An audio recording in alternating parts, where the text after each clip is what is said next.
But yes, the topic indeed is slavery. It's Parshas Mishpatim, worth having a conversation about. The Torah's view of slavery, you have two different kinds of slavery, and that's what we're going to come back to ultimately with all of this, is understanding that better. But there is what's called the Eved Ivri, and then there's what's called the Eved Kanani. The Eved Ivri is a Jew who is an Eved to another Jew. And then there's the Eved Kanani, which is ostensibly a Canaanite, right? Someone from the land of Canaan who is an Eved to a Jew. Although Eved Kanani rules will apply to people who are not Jewish from elsewhere. It's called Eved Kanani. It's presented originally regarding the people you're going to meet when you come into the land of Canaan. And we're even going to see a view that associates being an Eved Kanani with being descended from Canaan. We'll talk about that. But the Torah's vision for these two kinds of avdus, these two kinds of slavery, is actually very different. But the fundamental point, which I think you have to start the conversation with, both because it's going to help us understand our parsha and because it's worth knowing in general, is that being an Eved, as far as the Torah is concerned, is not the same thing as being a slave in North America in, the, call it, 1500s until the 1800s. It was a very different version of things, including quite a few laws that protect all avadim, Jewish and non-Jewish, and another layer of protection for Jews who are avadim, and then one rule that seems to protect specifically the non-Jewish Eved and not the Jewish Eved, and that's where I want to focus the conversation. So we're going to start out by talking about what these protections are for the Avadim, and then move into this weird rule that seems to protect the non-Jewish Eved but not the Jewish one, and talk about why that's so, and that will give us some insight into the way that slavery is envisioned within the Torah as a whole. I'm going to generally opt for the word Eved instead of the word slave, for two reasons. Number one, slave has a lot of connotations, like this North American version, that you'll see don't apply to the way the Torah is envisioning it. That's number one.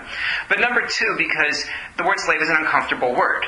It's just, it has certain meanings that, I like to point out to people. If you look in the Sansino, the Art Scroll, standard translations of the Torah, when it talks about Jews being avadim in Egypt, it translates Eved as slave. When it talks about Jews being avadim to Hashem, it translates it as servant. Same word, but again, there's baggage associated with it, and we become less comfortable using the term slave. So I'd like to just steer clear and talk Eved instead of that, so everyone understands when I use the word Eved, that's what I'm talking about. Servant is a better word for Eved Hashem. You're serving your God. Yes, but why doesn't the word slave fit? What is it about the word slave that doesn't fit? It's a negative connotation. Right? Is it anything else besides the negative connotation? In other words, I would argue. It's not your choice. One is like being done to you, one is you're doing.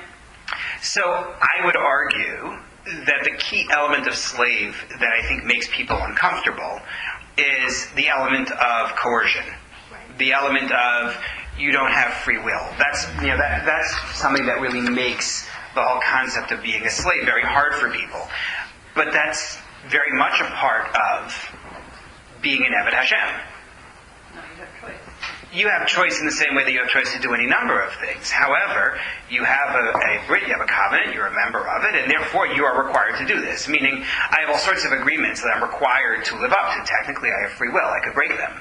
But it is a requirement on me, much as being a slave and fulfilling one's agreements as a slave.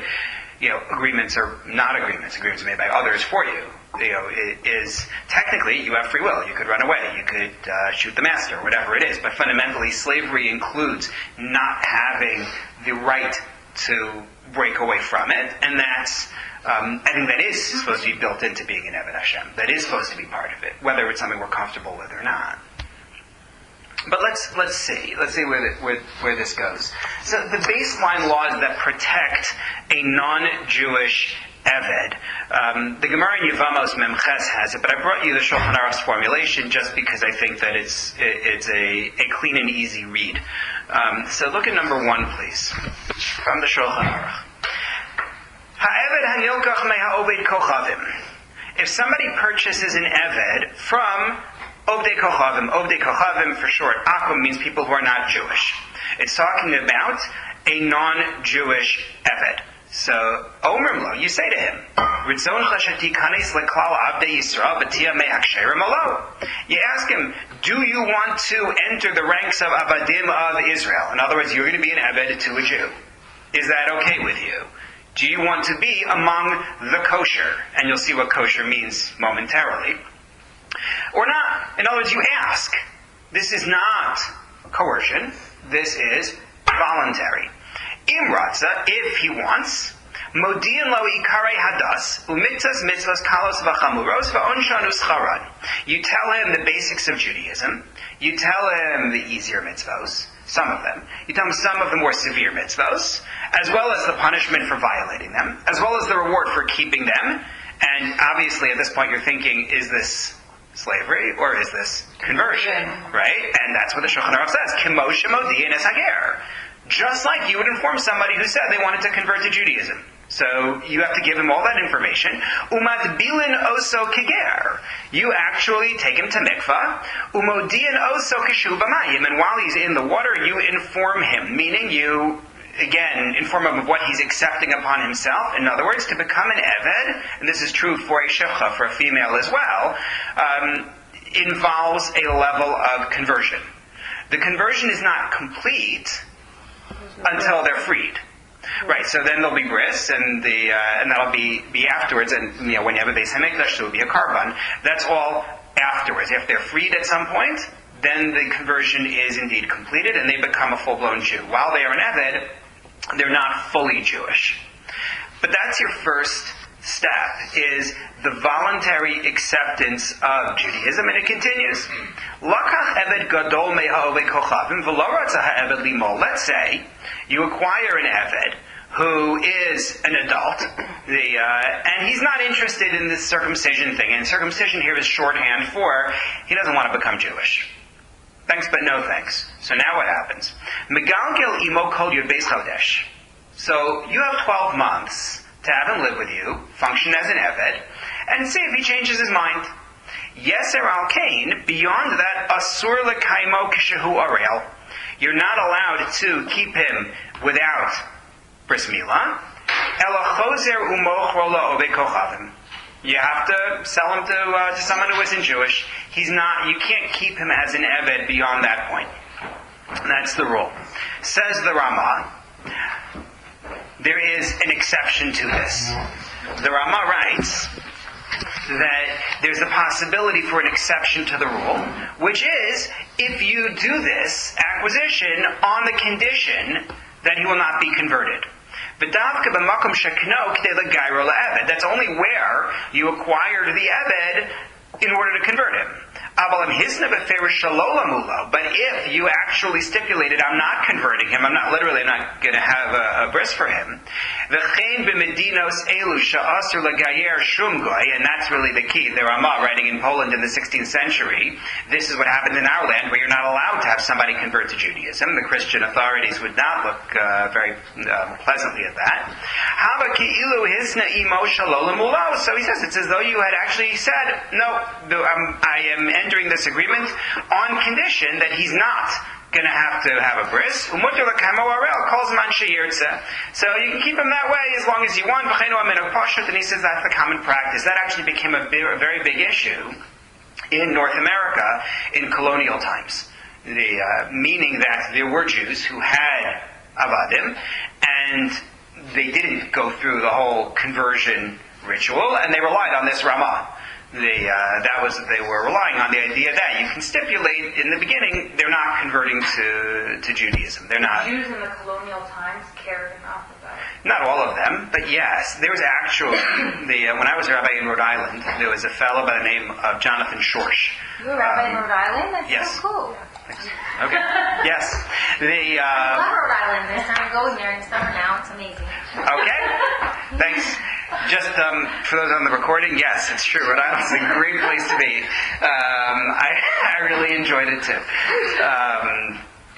So there was this fellow by the name of Jonathan Schorsch who did his doctoral work at Brown on relationships between Jews and African Americans in the, I think it was 16th to 19th century, 16th to 18th century, no, 16th to 19th, I think. He turned it into a book later on, but I have his, the whole doctoral paper he gave me. And it's a remarkable read about what went on in colonial times. There was one community, I'm blanking on which island, where they actually had a shul that was for the children of relationships between the master and the Eved. Specifically for them. Like, that's where they would go. Really? Which is bizarre on so many levels. On so many, yes. Correct. Yeah, because then it would be Jewish. Well, that's the question. That's part of the question here is, are these kids Jewish or are they not Jewish? What is going on in this whole picture? It's very strange. There's a lot of stuff that happened then, and the majority of people were not observant in the way that you and I would recognize observance. That's for sure true, and would not have been consulting Shulchan Aruch.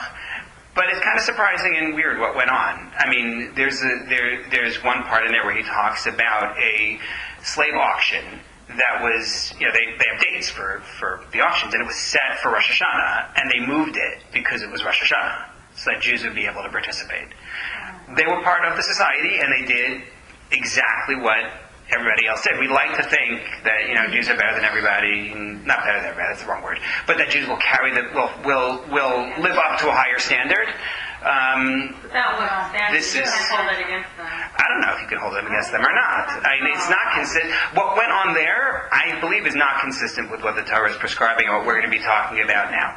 We should have had more sensitivity. We were slaves ourselves. I don't know. I hold it against them. Me too. I mean, I'm not. Hundreds of years of regular, that's what everyone did. It was good form. You have to keep that in Okay, mind. so we're gonna see more about this here, but that's just, you should be aware that Jews, including some who cared about Shulchan Aruch, absolutely held slaves in that period. It's true. Finishing the line in the Shulchan Aruch. Imales avdovit below baal korcho l'shem avdus. In the event that somebody says, well, I want to keep this person as an Eved, you tell me they have to accept Judaism, so fine, I'll do it against his will. I'll coerce him. If somebody does that, lo asa klum. That is entirely ineffective. You have achieved nothing. There's no such thing as coercing somebody. It's not acceptable within Jewish law. And then this side note, in parentheses, miyum asamir tzono v'na'ak mitzvos shel eved yochol l'shachar achar kach be'al korcho. He says, in the event that the Eved actually willingly says, no, I want to convert, and I want to, be an Eved, and then later on you want to free him for some reason, and he says, no, I like being an Eved, I'm doing my mitzvahs and all that, you're able to free him. You can't, he can't say, well, I insist on remaining as an Eved. So unless it's not allowed in the country for them to convert, can you keep that condition and just say, I'm not... So what's not clear to me, I have to go back to the sources of the Ramah, is whether his stipulation is just not to do bris milah, or whether the stipulation is not to have him convert at all. That's unclear to me, because he starts out by saying that you stipulated shlo lamulo, not to give him a bris. On the other hand, the next words, the emphasis really seems to be about the gerus as a whole. It's unclear to me, and I'd have to go back to his sources in order to see. So, number one protection for the non-Jewish Eved is he can't be coerced into being an Eved. Obviously, the rules that apply to all human beings, kavod habrios, you have to treat people with basic dignity, applies to the Eved as well. Ibn Ezra talks about something very interesting, which is the question of, if a master kills the Eved, is there a death penalty for doing so? Ibn Ezra says, absolutely. If you look at source number 2 from our parsha, the Torah says,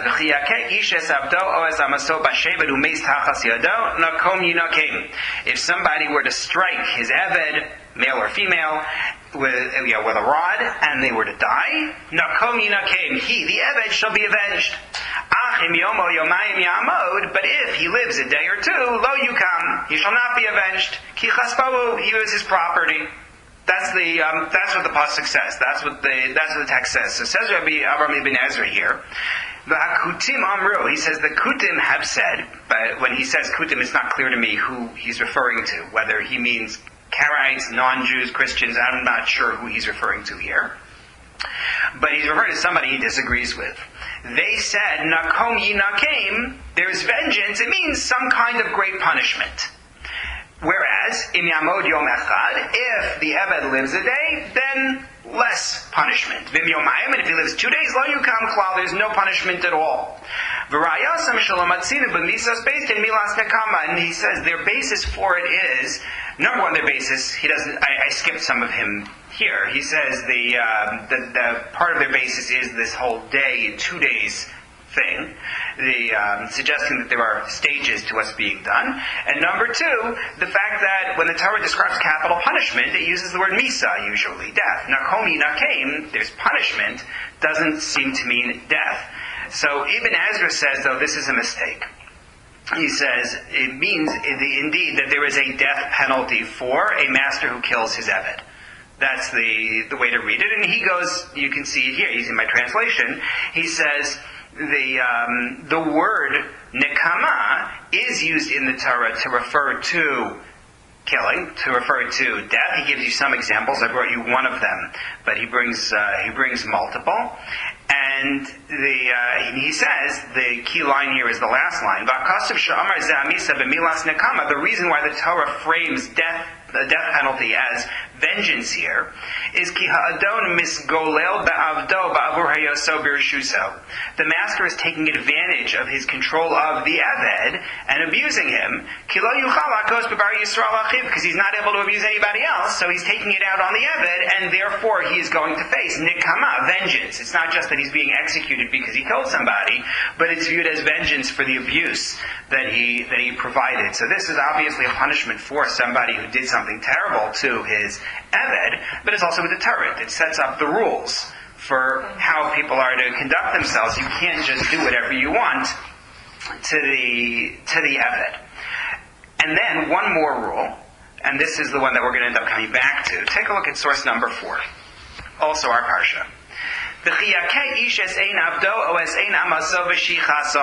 If one should strike the eye of his Eved, male or female, and destroy it,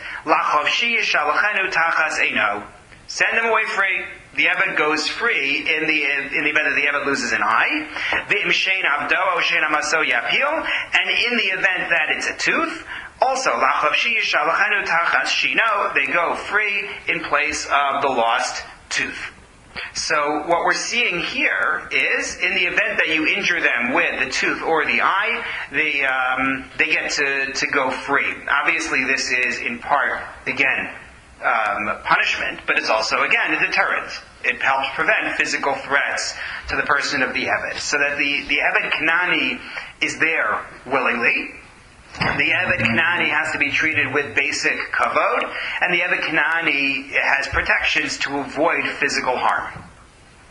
This is, I guess, what you could say here is that it's a set of protections of the honor and the safety of the Eved.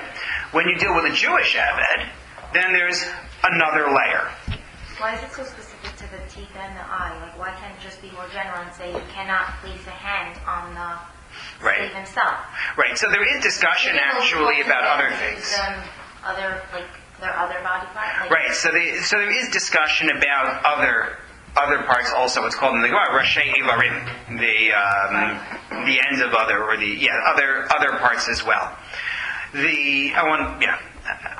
I realized as I started today that I really ought to have brought a piece on that also. I think I may send it out in the follow-up email. I just made a note for myself about it. I mean, a tooth and an eye is not really equal.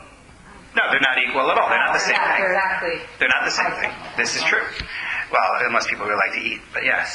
It's so much worse to lose an eye than... I mean, we're going to see... Weren't there like an eye for an eye? Like, there's certain times in the Torah where it's like...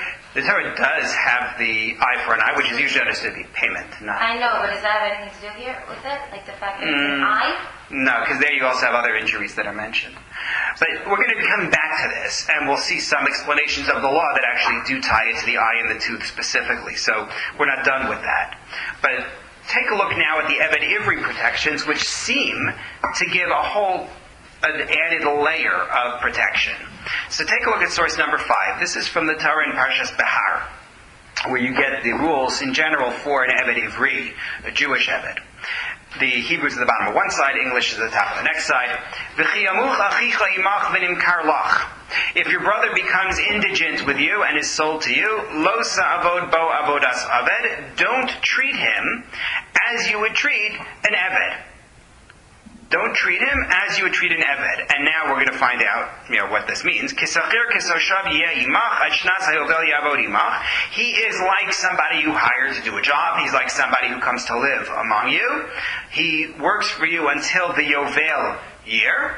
Assuming that, let's finish the psukim and then I'm going to go back and explain all of this. Then he leaves you along with his kids. He goes back to his family. He goes back to his ancestral portion. Meaning, while he is your Eved, he can be married so to speak, a shifcha, a non-Jewish shifcha, and then there are kids. But when he leaves, his kids go with him. That's what, actually, is that what this is talking about? I'm not 100% sure if that's what, no, scrap that. I'm not sure if that's what this is talking about. I think I'm confusing two things. But he goes back to his family. Hashem says, they are my avadim. They shall not be sold as regular avadim. They're my avadim. Lo sirdevo befarech. Do not make him work with perach. We'll talk about what that is. And you shall revere Hashem your God. So what does this actually look like? So number one, he's not sold on the slave block. When it says lo yimachru keres aved, they should not be sold as an eved. You don't put him out there on the market in the way that they used to sell slaves, with an auction up on display and so on. That's not allowed for an Eved Ivri. How does one become an Eved Ivri? So there are two basic ways to become an Eved Ivri. Either if somebody steals and is not able to pay off the whatever the theft was, and then he would be sold by the Beit Din. The court would actually sell him. Or alternatively, somebody who is absolutely broke, has no food, has no money for clothing, nothing, and so they were allowed to sell themselves as an Eved. Those are the two cases in which one would be allowed to be sold. And the basic rules, and I was going to start to say this with the Yovel, but I'll say it here. The basic rule is, he can be sold for up to 6 years. There's some debate about selling for some smaller part, but most of the Rishonim, I think, believe that you can be sold for 2 years or 3 years or whatever it is, corresponding with what the theft was or the money that's needed. But max 6 years. If Yovel comes along, then automatically he goes free. But in the event that after 6 years, this is in our parsha, he decides, you know what, I still want to be an Eved, then he has his ear pierced and he stays until Yovel. That's your basic set of rules. So take a look at source number 6. What is this avodas perech that we will not give him? So the Rambam writes, Kol Eved Ivri Asur Lavod Bo Befarech. You are not allowed to make an Eved Ivri work with perech. Ve'ezu avodas perech. What does that mean? Zu avoda she'ein la kitzba. Work without limit. You never done. You never get fulfillment okay, closure. Here, I did the job. Va'avoda she'eino tzarich la elatia machshavaso lahavido bilvad shali batel. Or work that's not needed other than just that he'll be working. So he shouldn't be idle. It's bad for him to be idle. If he's idle, he's going to want to rest more. He's going to want vacation. So let me just give him busy work. You're not allowed to give him that kind of labor. You're also not allowed to give him Eved work. Avodas Aved, we said in the pasuk. So the Rambam explains what that is. Call Eved Ivri Asr li Yisrael shekanahu laha'avido bidvarim bozim. You're not allowed to make an Eved Ivri work with work that will be considered degrading. Shem yuchadim lasos ha'avadim. The type of thing that only avadim do. such as, he says, carrying the master's stuff, kalim, clothing, whatever, to the bathhouse, removing his shoes for him. You're not allowed to have him do that kind of work. That's generally considered to be less honorable work. And then, perhaps the most famous is in source number 7, the Gemara in Kiddushin. It talks about the Eved, the Torah talks about the Eved who wants to remain with you. Why does he want to remain? The pasuk says, "Ki tov lo yimach," because he's actually doing pretty well. He's happy. It's good for him with you. Says the Gemara here, quoting the Bryce. So what does that mean? It's good for him with you. The emphasis is on the word "with you." Imach b'machal, with you in food. Imach b'mishta, with you in drink. Shalot tehei ata ochel pas nikia v'hu ochel pas kibar. That you shouldn't have him eating inferior bread, coarse bread, while you're eating refined bread. Right? This is back in the day when people ate, refined stuff, and now it's like the opposite. But the ata shose yayin yashan v'hu shose yayin chadash. You're drinking nice aged wine, and he drinks the new stuff. Ata yashin al gabe muchen, you're sleeping on cushions. V'yashin al gabe teven, he sleeps on straw. None of those are acceptable. He has to have at least as good as you do. That's the rule. Mikan amru, such that they said, Kalakona eved ivri kakona adoma atzmo. You acquire a Jewish eved, you're acquiring a master for yourself, because he's going to get at least as good, if not better than you do. Is there different forms of compensation depending on the type of eved that you are? Meaning? Meaning, if you are an eved because you stole and you have to pay back, do you work the amount of time based on the compensation of whatever it is that you stole, or the owner pays you back in some sort of a compensation? Like, is there a... Right. So the answer seems to be that the Beis Din that's doing the selling of the person who stole is going to evaluate how much the debt is, and then they're going to effectively arrange the purchase with someone and say, well, this eved is worth X. And they're going to say, therefore, you're getting him for whatever period of time it is. That's the way it works. And then the person who's acquiring the eved is paying off the theft. Whereas if somebody sells himself, so he's getting his money up front, so to speak. In other words, he's getting whatever payment it is for him to be an eved. And that's the way that the Gemara takes it and the Rambam takes it. So this is an added layer, meaning with the non-Jew, we had protection of their physical person and protection of their freedom in the sense that this is something they choose to do, and Kavod Abriya's basic dignity. This, on the other hand, gives a higher level of honor to them and a higher level of comfort to them. Right? In terms of the food they eat, in terms of where they sleep, in terms of the, not giving them the types of jobs that would be viewed as slave jobs, those kinds of things. So, all of this seems to create a two-tiered system, right? And I think it seems fairly clear that that's true. And yet, here's the problem. Remember that we made this statement that when it comes to the knocked out tooth and eye, the Eved Kanani goes free. So who doesn't go free? Eved Ivri. Yeah. Take a look at source number 9. It's a Gemara in Kiddushin. Tana Rabbanan, Brisa says, pasuk is from our parsha, Im begapo yavo begapo yeitzeh. This is talking about the Eved Ivri, the Jewish Eved. If he enters with his body, he leaves with his body. Begufo nichnas, begufo yatsa. His body he enters, with his body he leaves. So the Gemara asks, well, what does that mean? Omar Rava explains, Lomar she'eno yotzei b'roshei evarim ke'eved. He doesn't leave for the loss of a body part the way that an eved, meaning an eved Kanani, would. So Tosfos asks the question that you have to ask, which is, what happened? Why is there a protection here for the eved Kanani that doesn't apply to the Eved Ivri? Source number 10, Tosfos, reading you my translation, because I looked and noticed the time. I would have thought he should be no worse than an Eved Kanani, who does not even leave after 6 years. Right? The Eved Kanani is there indefinitely. And yet the Eved Kanani, leaves due to loss of the ends of his Evarim. I don't understand what happened. So everyone is clear on the question? Okay. So I want to show you our 3 traditional approaches. Some clearly rational, and some that are clearly not, and then offer you a fourth answer, which of course is the one I like. So, the first one, the Kli Yakar's approach, is metaphysical. This is not meant to be taken as pshat. This isn't about the law. But it's a really interesting idea, and it goes back to the question of why tooth and eye specifically. He thinks it is davka, tooth, and eye. I'm going to explain it outside, and then we'll see a little bit of an excerpt from him where he says it.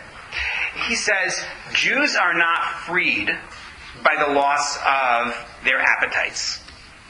That's what he says. When you lose your appetite, as a Jew, you don't go free. What in the world does he mean by that? He says, life is an experience of slavery.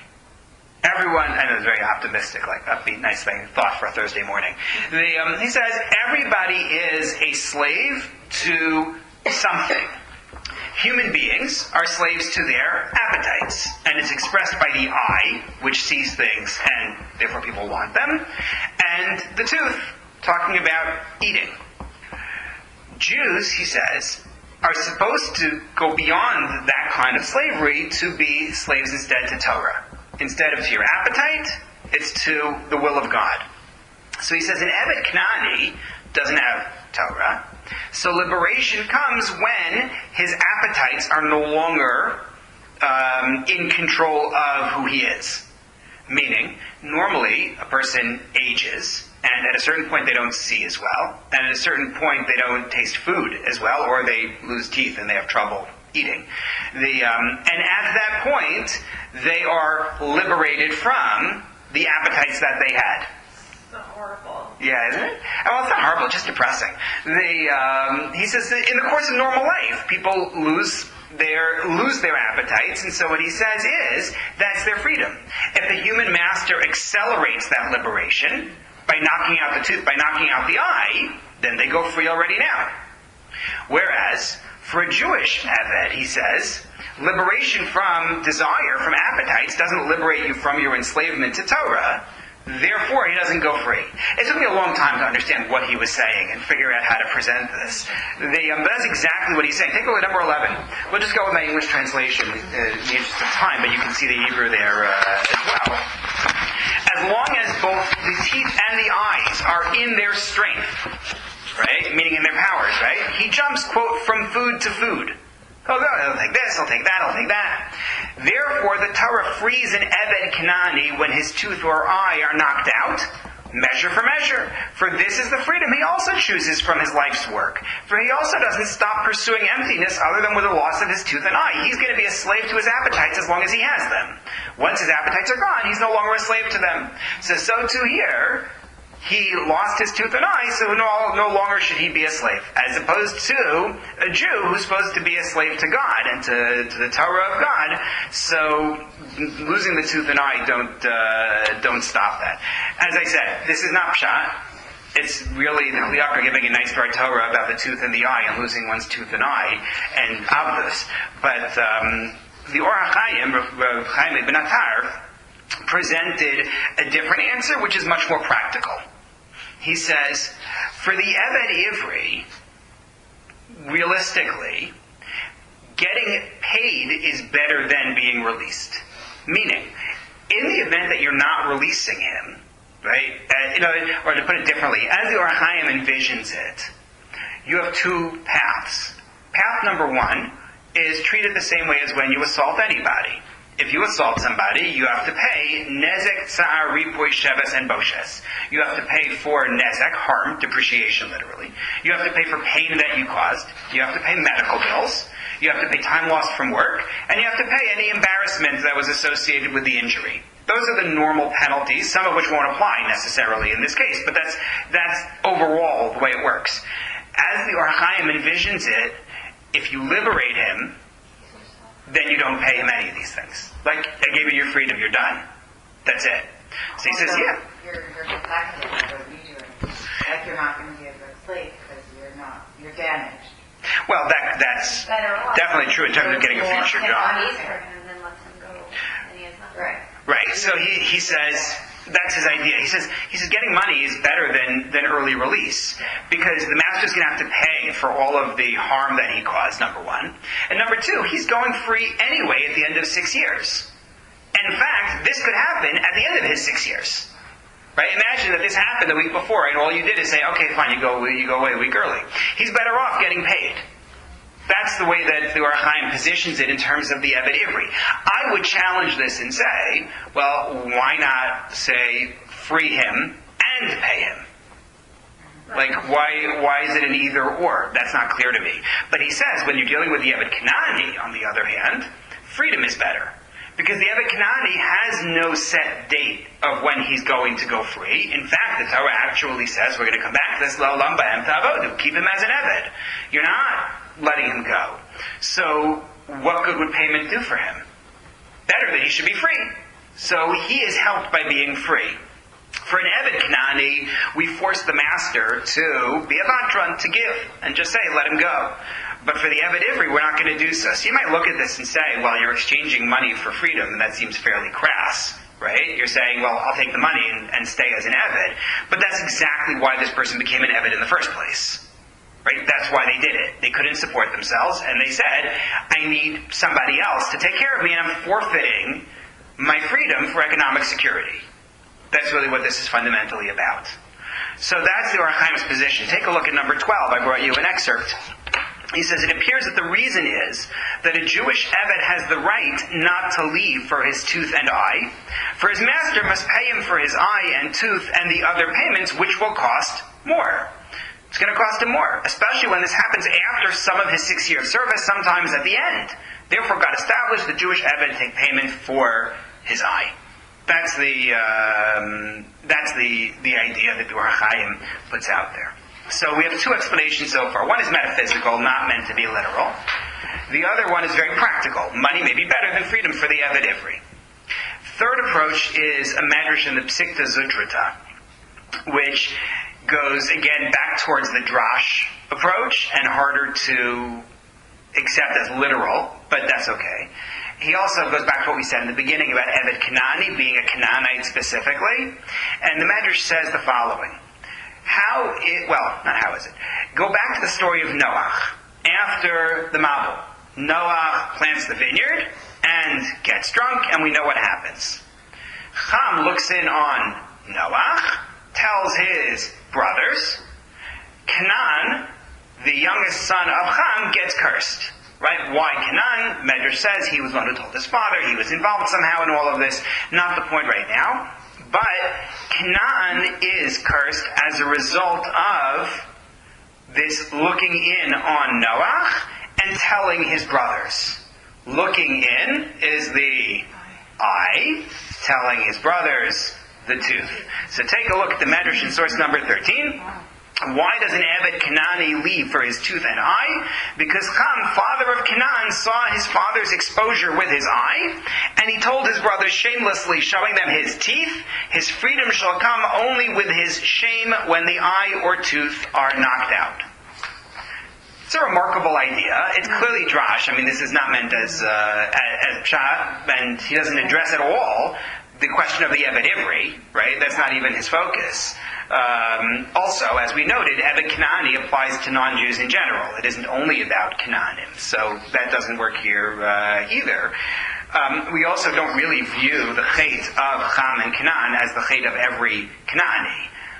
But what he does accomplish here, which leads me to the approach that I actually favor here, is to an idea that I think is important to understand, which is that the avdus of a Canaani, the slavery of a Canaani, is fundamentally different from the slavery of a Jew in the Torah's conception of it. It serves a different purpose.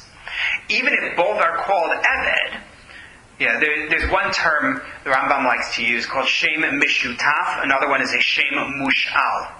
Shem meaning a word, not name per se, but a noun in this case, which is either Mishutaf, it's used in partnership for two different things, or Mush'al, it starts out being used for one thing and then it's borrowed to apply it to something else. The word Eved is used in both cases, but they're actually two different situations. From the Torah's perspective, I believe, an Eved Kanaani, why is there such an institution as Eved Kanaani at all? It's a means of helping a Jew to have his work done so that he is free to be an Eved to Hashem. That's the idea. It's not about subjugating the Knaani. It's not about let's keep them down and make them inferior in our society and enslave them. Rather, it's about making the Jew available to be a slave to Hashem. The Sefer HaChinuch says this. Sefer HaChinuch on slavery is a little bit difficult for a variety of reasons. Some of the things he says are things I'm very uncomfortable with. But this part of what he says I like very much. Take a look at number 14, just a little excerpt here. He says, if Jews don't have avadim from the nations, someone's going to have to do the work. They will need to have their brethren as avadim, and they will not be able to serve God. Therefore, we are commanded to hold them for our use. It's about the idea that you're supposed to be an eved to Hashem. Therefore, you need somebody to take care of the work. For that, you hire the eved Knaani. But the focus in this case is about helping the Jew to have his work done. Who is the beneficiary here? In the eved Knaani situation, who is the beneficiary? Sorry? The Jew. Right? The Adon, the master. Right? That's the one who is benefiting from this circumstance. Contrast that with Eved Ivri. Who's the beneficiary in the Eved Ivri situation? The Eved. This is tzedakah. It's a form of chesed. You are keeping him and his family alive and supported for a defined period of time. Right? That's what it is.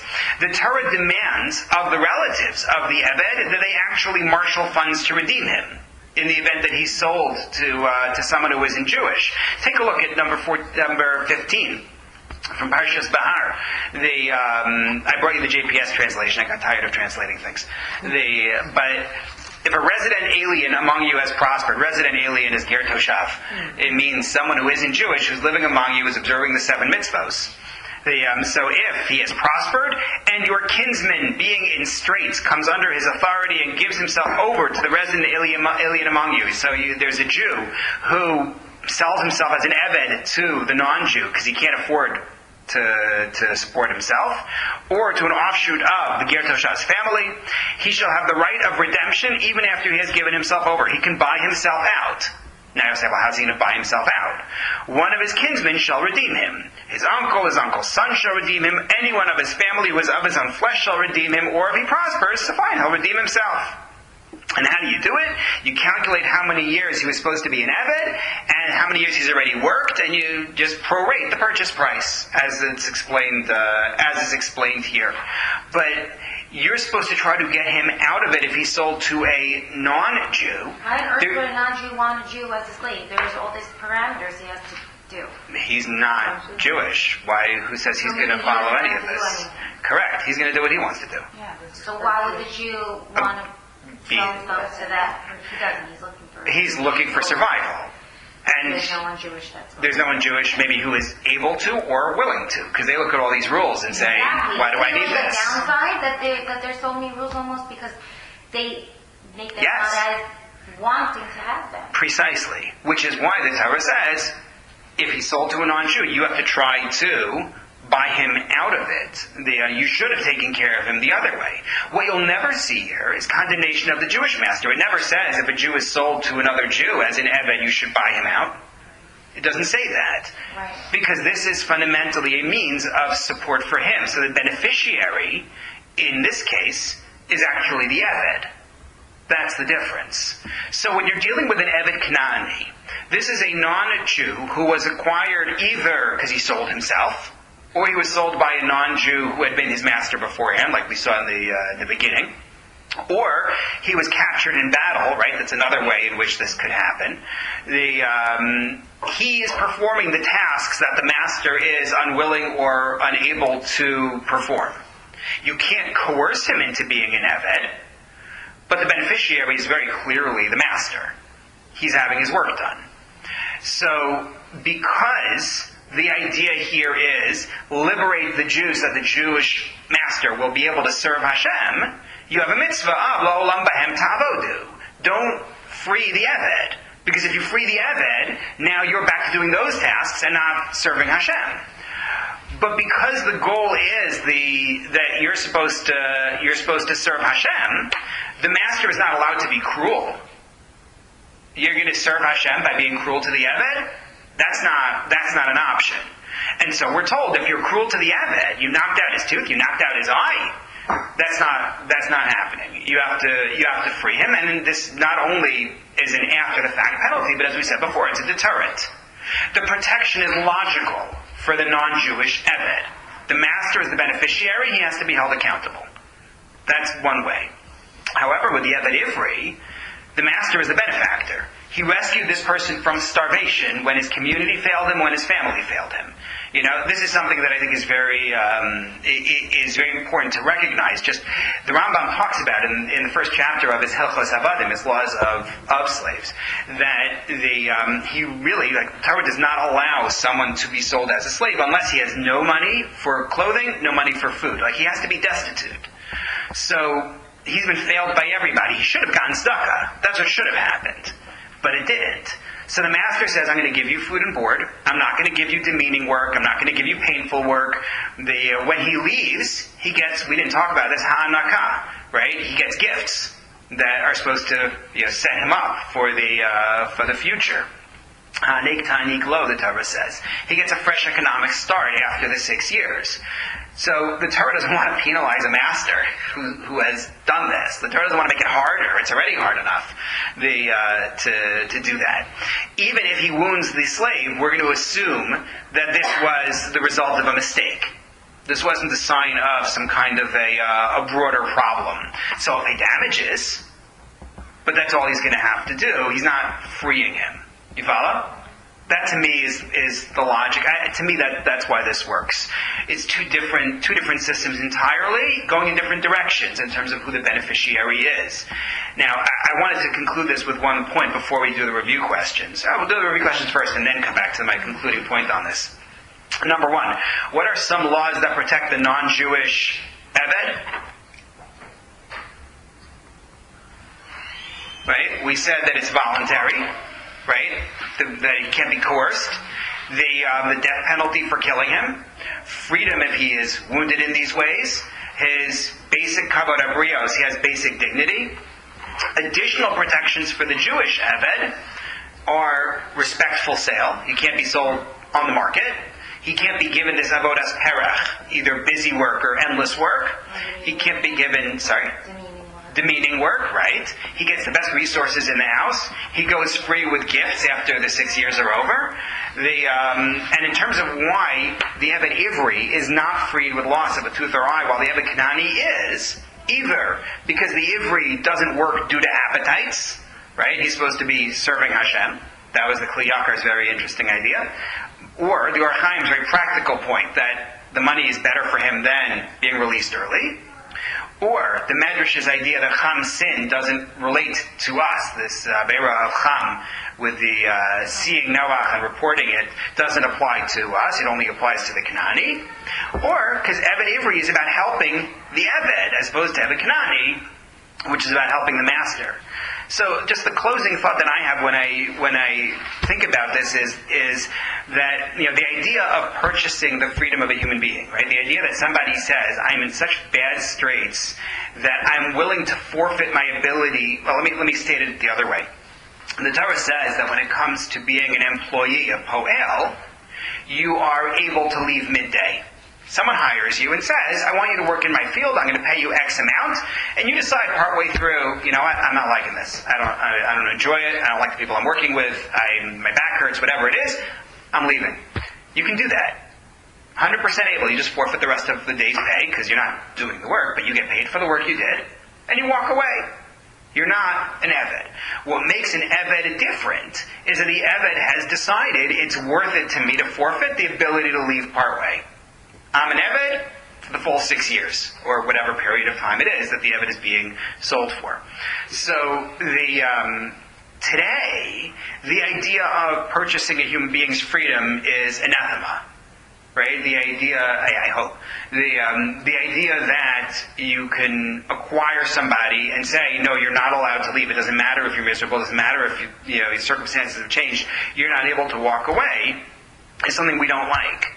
But if Western society has moved past that harsh aspect of slavery, you stop to ask yourself a question, which is, what have we done to replace the benevolent aspect?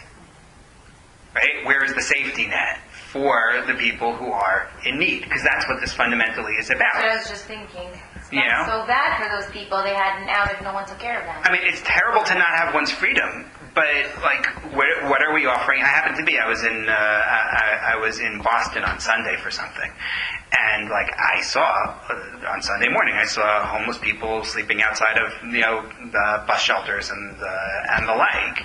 And it's not just Boston; it happened to be where I was. But like, what are we doing? Like, so where's your solution for the problem? I think that's a question that that we do have to face up to. Expecting that everybody's just going to manage things for themselves is unrealistic.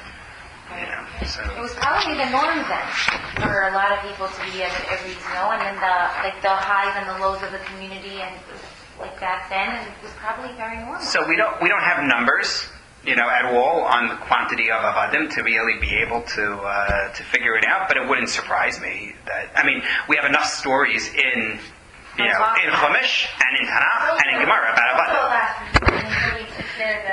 There's no government law. Correct. They started somewhere and they went all the way down. So there's in between there's levels. So and all those levels nobody took care of things. Correct. Does it talk about what kind of... Right. No, there were other means that were supposed to be used before we got to this point. Right. Correct. Of what kind of work they were allowed to do? So I'm trying, it couldn't be demeaning, but I'm trying to... So they could work... farm work, but what, like, a person serves Hashem, but also has work, right, even today. So what exactly...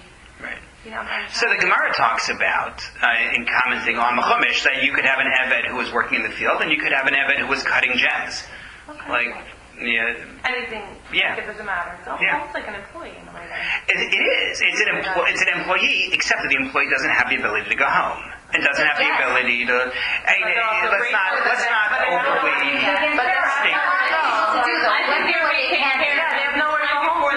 Took care of people. Now they get welfare. They didn't have that, so it was a person taking someone to their home, and this is how they figured it out. Except that, again, they don't have the freedom to leave. Like, that's not a minor thing. Yeah, they weren't free to go. But some of them probably were happy, otherwise they would die. They were homeless. Correct. No, and that's why people did it. But it wasn't like slavery. Like It's not best case scenario, but it's still bad. And they got paid on top of it, right? It's not that the work was... So you got paid in the beginning. Meaning, in the beginning, the Adon provides them with payments. That's either, if he was a thief, it's paying off the theft, and if he was not a thief, he just sold himself, then it's a lump sum, whatever that amount is. Right, so it wasn't that room and board was the payment for... Correct. There's actually some discussion about how that works. It's a larger topic, but in terms of the distinction between an employee and an Eved, that's one of the points of distinction that are drawn, is that the Eved is paid up front, whereas the employee is paid along the way, and that's one of the reasons why an employee is able to leave in the middle. Whereas with the Eved, you got paid for your work already up front. How can you now walk away? But then how are they supposed to go after that? Like, it's kind of a flawed system because they take them in and then afterwards they don't give them any kind of skills in order to, what was the job then? Farmland? What did people do? Farming was a common. Whatever. Like, it's not like they took them in for 6 years and gave them some kind of skills or anything in order to survive after they leave that person's house. How do you know? I'm saying, what did they do? What we do know... During the time they would, what we do on their own? What we do know is they had this ha'anaka, where you're supposed to give them gifts at the end. So that's meant to be, it's understood as a start for where they're going. But whether there was any training, sounds like if it existed, it was something that the other may have chosen to do. Should have been training.